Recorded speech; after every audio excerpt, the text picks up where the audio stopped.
In the middle of World War II, when armies clashed with tanks and bombs, one of the most decisive blows was delivered by a man who never lived. His body would never fire a weapon. His name would never appear on a battlefield roll. Yet his existence would change the course of the war. This is the story of the man who never existed. By 1943, the Allies had won a critical victory in North Africa. Hitler's forces were retreating, but the war was far from over. The next logical step was obvious: invade Europe through the Mediterranean. Everyone knew the Allies would strike next. The only mystery was where. Sicily was the key. Whoever controlled Sicily controlled the sea routes between Europe and North Africa. If the Allies captured it, Mussolini's Italy would collapse, and Germany's southern flank would be exposed. Hitler understood this perfectly. So did his generals. They fortified Sicily heavily. If the Allies attacked directly, the invasion could turn into a disaster. British intelligence needed a miracle. What they came up with sounded insane. They would fake an entire invasion plan, deliver it straight into Nazi hands using a dead body. The plan was given a chilling name: Operation Mincemeat. The British needed a corpse that no one would miss, no one would question, and no one could trace. It had to look like a man who died accidentally, not someone planted deliberately. After weeks of searching, they found him, a homeless Welshman who had died from poisoning. His real name was never meant to matter. He was reborn as Major William Martin, a Royal Marines officer.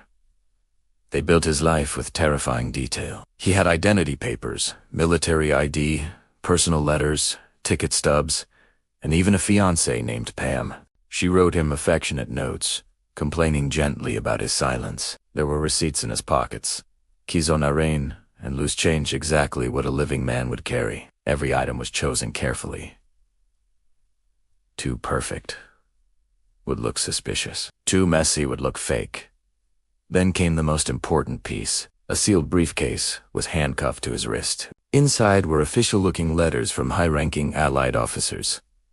These letters discussed upcoming invasion plans. According to them, the real Allied attack would land in Greece and Sardinia, not Sicily. Sicily was described as a decoy, a feint to distract German forces. The letters were written in casual, almost careless language, as if the writers never imagined the enemy would read them. That detail was crucial. Real secrets are rarely dramatic. They're boring, administrative, human. Now came the most dangerous part. The body had to be delivered to the enemy in a way that looked accidental. In April 1943, a British submarine surfaced near the coast of neutral Spain. Spain officially claimed neutrality, but British intelligence knew the truth. Spanish officials often shared information with Nazi Germany. The submarine released the body into the sea. Major William Martin drifted ashore near Well. Spanish authorities found him days later. He was bloated, decomposed, and convincing. The briefcase was still attached to his wrist, exactly as planned. British diplomats immediately acted distressed. They demanded the return of the body and the documents, pretending that nothing inside was important, just routine paperwork. That reaction was carefully calculated. The Spanish, equally predictable, quietly copied the documents and passed them to German intelligence. The trap had been sprung. In Berlin, German analysts examined the papers. The handwriting looked authentic. The seals were correct. The names matched real officers. Even Hitler himself reviewed the intelligence. It fit perfectly with what he already believed. Hitler was obsessed with the Balkans. He feared an Allied invasion of Greece that could threaten Romanian oil fields, Germany's vital fuel source. The documents confirmed his worst fears. He accepted them as genuine. Orders were issued immediately. German divisions were moved out of Sicily. Troops, tanks, and aircraft were rushed to Greece and Sardinia. Sicily's defenses were weakened at the exact moment the Allies needed them to be weak. Meanwhile, the body of Major William Martin was buried in Spain with full military honors. A gravestone was placed. His fake name was carved into stone.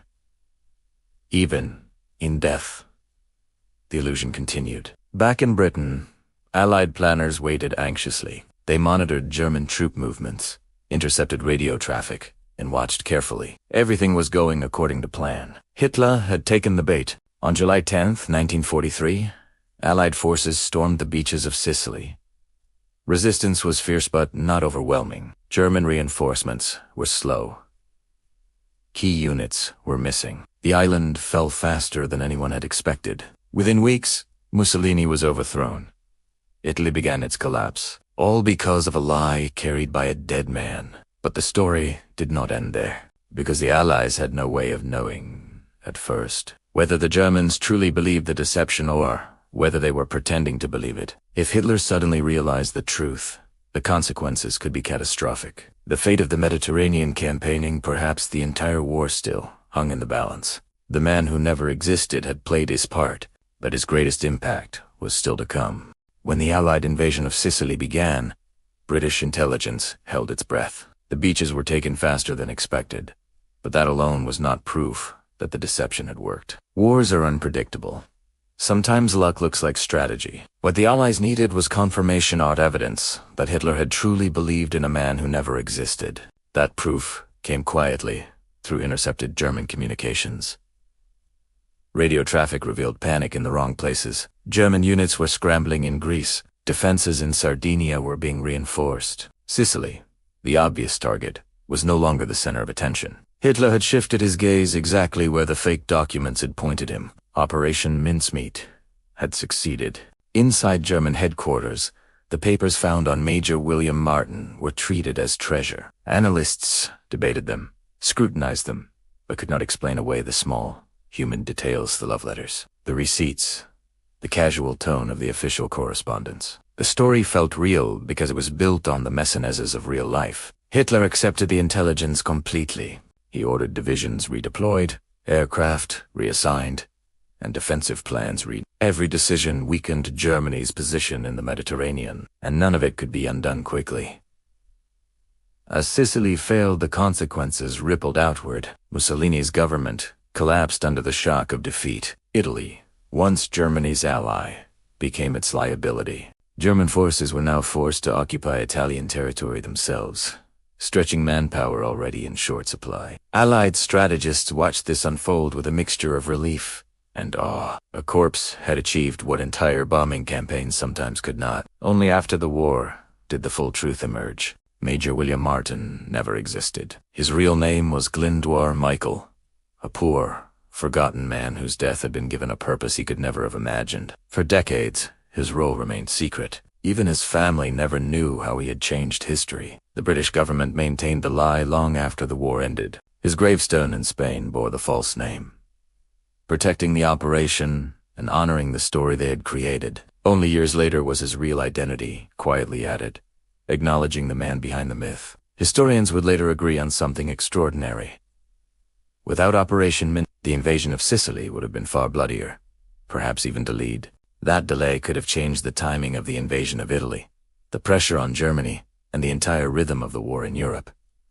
The operation proved a terrifying truth. In modern war, information is a weapon. Not all victories are won by soldiers charging beaches or pilots dropping bombs. Some are won in silence, through careful lies, forged documents, and a deep understanding of the human mind. Hitler lost, not because he lacked intelligence, but because his intelligence was manipulated. He trusted what he wanted to believe. The man who never existed never fired a shot, never commanded a unit, never even breathed under his own name. Yet his presence shaped German strategy at a critical moment. He bent the enemy's decisions without ever being seen. When the war ended, tanks rolled back to barracks, planes were grounded, and generals wrote their memoirs. But somewhere in a Spanish cemetery lay a man whose greatest battle was fought after death. His story remained one of the strangest victories of World War II, a reminder that sometimes the most powerful weapon in war is not force, but belief.